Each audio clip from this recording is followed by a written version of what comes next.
আজকের সকালের নাস্তায় 1 কাপ চা সাথে ড্রাই কেক দিয়ে শুরু করলাম। সাথে ছিল 1 গ্লাস পানি।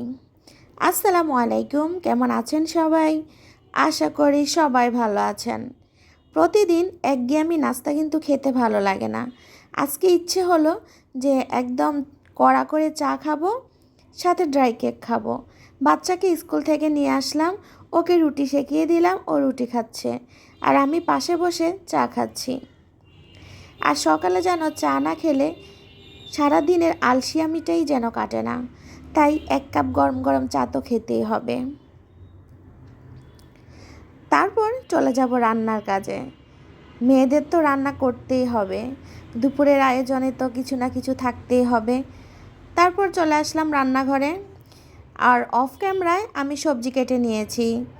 আমি এখন মিষ্টি কুমড়া দিয়ে চিংড়ি মাছ দিয়ে রান্না করব।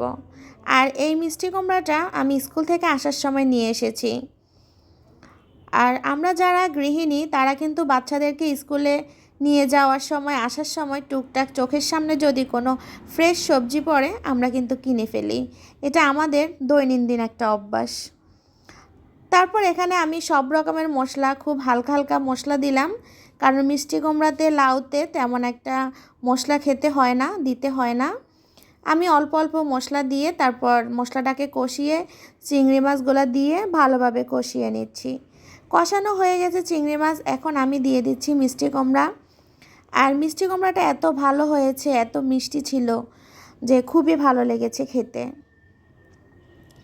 আর মিষ্টি কুমড়াটা সবাই রান্না করতে পারেন, তাই আমি রেসিপিটা শেয়ার করলাম না, শুধু কিভাবে রান্না করেছি আমার দৈনন্দিন কাজের সাথে সেটাই শেয়ার করলাম। কারণ আমরা মেয়েরা দৈনন্দিন কাজের ভিডিওটাই আপনাদের সাথে শেয়ার করে থাকি। আমার ভিডিওর কোনো অংশে যদি আপনাদের ভালো লেগে থাকে তাহলে একটা লাইক, কমেন্ট এবং শেয়ার করবেন। একটা কমেন্ট আমাদেরকে আরও একটা ভিডিও তৈরি করার জন্য উৎসাহিত করে। সবাই ভালো থাকবেন, সুস্থ থাকবেন। আল্লাহ হাফেজ।